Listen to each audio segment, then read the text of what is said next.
श्री शिवाय नमस्तुभ्यम।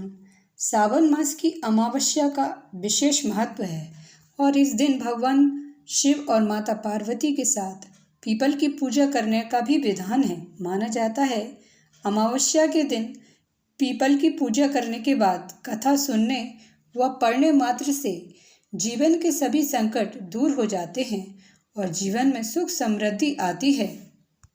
कथा आरंभ करने से पहले आशुतोष शशांक भगवान शिव की स्तुति करते हैं। आशुतोष शशांक शेखर चंद्रमौली चिदंबरा, कोटि कोटि प्रणाम शंभु कोटि नमन दिगंबरा। निर्विकार ओमकार अविनाशी, तुम्ही देव अधिदेव। जगत सर्जक प्रलय करता, शिवं सत्यं सुंदरा। निरंकार स्वरूप कलेश्वर महायोगीश्वरा। दयानिधि दानेश्वर जय जटाधार अभयंकरा। शूलपाणि त्रिशूलधारी औगड़ी बागंबरी। जय महेश त्रिलोचनाय विश्वनाथ विशंभुरा। नाथ नागेश्वर हरो हर, पाप साप अभिशाप तम। महादेव भोले सदाशिव शिव शंकरा। जगतपति अनुरक्ति भक्ति सदैव तेरे चरण हो। क्षमा हो अपराध सब, जय जयति जगदीश्वरा। जन्म जीवन जगत का संताप ताप मिटे सभी। ओम नमः शिवाय मन जपता रहे पंचाक्षरा। आशुतोष शशांक शेखर चंद्रमौली चिदंबरा। कोटि कोटि प्रणाम शंभु कोटि नमन दिगंबरा। कोटि नमन दिगंबरा। कोटि नमन दिगंबरा। कोटि नमन दिगंबरा। अब आरंभ करते हैं हरियाली अमावस्या की पावन व्रत कथा। पूरे श्रद्धा भाव के साथ सुनिए। एक समय की बात है, राजा महल में अपने परिवार के साथ सुखपूर्वक निवास किया करता था। उसका एक पुत्र था जिसकी शादी हो चुकी थी। राजा की पुत्र वधू ने एक दिन रसोई में मिठाई रखी हुई देखी तो वह सारी मिठाई खा गई। जब उससे पूछा गया कि सारी मिठाई कहाँ गई तो उसने कहा, सारी मिठाई तो चूहे खा गए।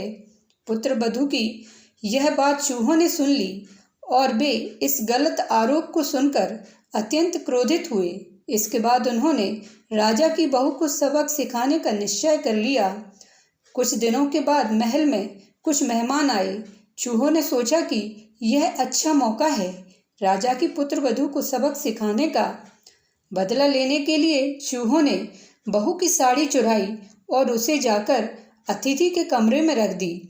जब सुबह सेवकों और अन्य लोगों ने उस साड़ी को वहां रखा देखा तो लोग राजा की बहू के चरित्र के बारे में बात करने लगे।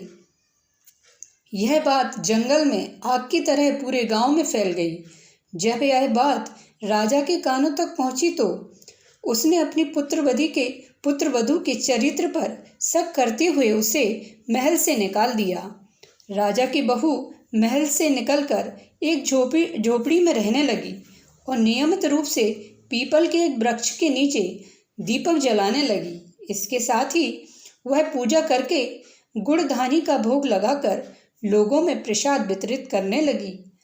इस प्रकार कुछ दिन बीत जाने के बाद एक दिन राजा उस पीपल के पेड़ के पास से गुजरे जहां उनकी बहू हमेशा दीपक जलाया करती थी। इस दौरान उनका ध्यान उस पेड़ के आसपास जगमगाती रोशनी पर गई। राजा इसे देखकर चकित रह गए।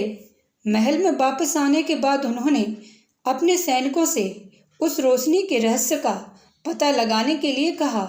सैनिक राजा की बात मानकर उस पेड़ के पास चले गए। वहां पर उन्होंने देखा कि दीपक आपस में बात कर रहे थे। सभी दीपक अपनी अपनी कहानी बता रहे थे। तभी एक दीपक बोला, मैं राजा के महल से हूँ। महल से निकाले जाने के बाद राजा की पुत्र वधू रोज मेरी पूजा करती है और मुझे प्रज्वलित करती है। सभी अन्य दीपकों ने उससे पूछा कि राजा की बहू को महल से क्यों निकाला गया। तो उसने बताया कि एक दिन उसने मिठाई खाकर चूहों का झूठा नाम लगा दिया। इस पर चूहे नाराज हो गए और राजा की बहू से बदला लेने के लिए उसकी साड़ी अतिथि के कमरे में रख आए। यह देखकर राजा ने उन्हें महल से निकाल दिया। यह सब सुनकर सैनिक भी हैरान रह गए और महल वापस आकर उन्होंने राजा को पूरी कहानी सुनाई। यह सुनकर राजा को अपनी गलती का एहसास हुआ और उसने अपनी पुत्र वधू को महल में वापस बुला लिया। इस प्रकार पीपल के पेड़ की नियमित पूजा करने का फल राजा की बहू को मिला और वह अपना जीवन आराम से व्यतीत करने लगी। बोलिए भोलेनाथ भगवान की जय, माता पार्वती की जय। चैनल पर पहली बार आए हैं तो चैनल को सब्सक्राइब करिए, लाइक करिए, कमेंट सेक्शन में जय भोलेनाथ लिखिए। मिलते हैं अगले वीडियो में।